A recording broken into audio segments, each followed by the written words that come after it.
Sunday morning, and planning for next year begins right now. You know, you've got to get artists lined up. You've got to get sponsorships. You've got to get fundraising started.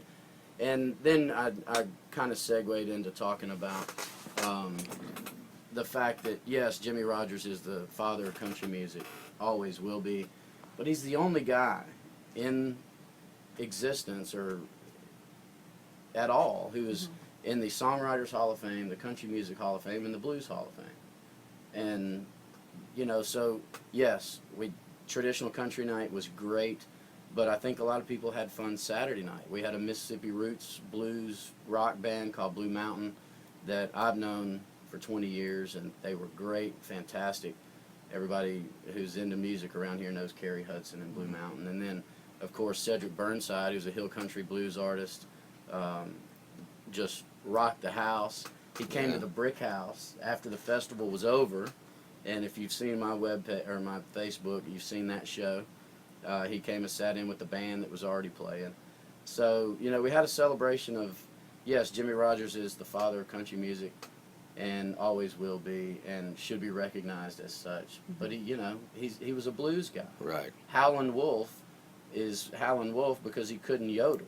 You know, he wanted to yodel because he wanted to copy what Jimmy Rogers was doing. Right. He was a huge Jimmy Rogers fan, but his voice just wouldn't do it, you know, just like mine won't. Or not many people's will. But so he began howling, you know, because he couldn't yodel. And the blues people recognized Jimmy Rogers, and Cedric Burnside, who's a young guy on the blues scene. Which is R.L.'s grandson? R.L. Burnside's grandson, that's exactly right. And the Ayers kid, who was his guitar player, his dad is a famous blues artist, and he was playing guitar for Cedric this weekend. And you know, these guys are world famous. They're going on a month-long tour of Poland in just a few weeks. Really? Playing blues festivals all over Eastern Europe, and we had them here. And then, of course, Michael Grimm, who is an up-and-coming star. I heard he was phenomenal. He was unbelievable. Yeah. And he's got this soulful, old voice that just, you after meeting him, you wouldn't think that It's this coming guy, out of that guy. Yeah, exactly. Yeah.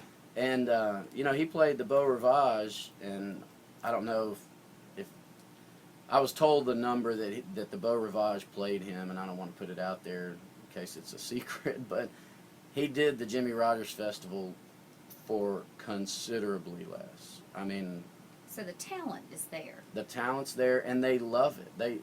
They want to celebrate Jimmy Rogers, Right. and they want to be a part of this festival. And I talked to Cedric after the show, and he said, "Golly, I had fun." He said, "I'm going to come back to Meridian, whether it's for the festival or not. Just come back."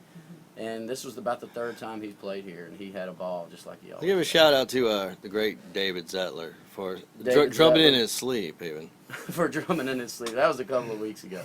But, yeah, David was Hardest there, working man had a ever. great time.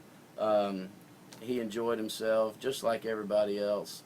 And, you know, Friday night was a great night, juke joint night. Bubba Hampton's band played down at Rhythm and Brews. No Requests played down at Jen's place. And let's see, who else? Timmy Seegers and the Slackers played over at the Echo. Al Brown played at Weidman's.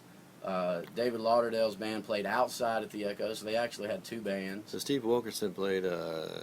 Steve Wilkerson played... Night before, okay.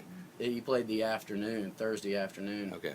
Traditional country night. He actually got to pitch a song to Michael Grimm's manager. Really? Who said, "Get me that CD, ASAP." Here we He's got a song called Made in Mississippi. I knew him when. Yeah, right. I knew him when.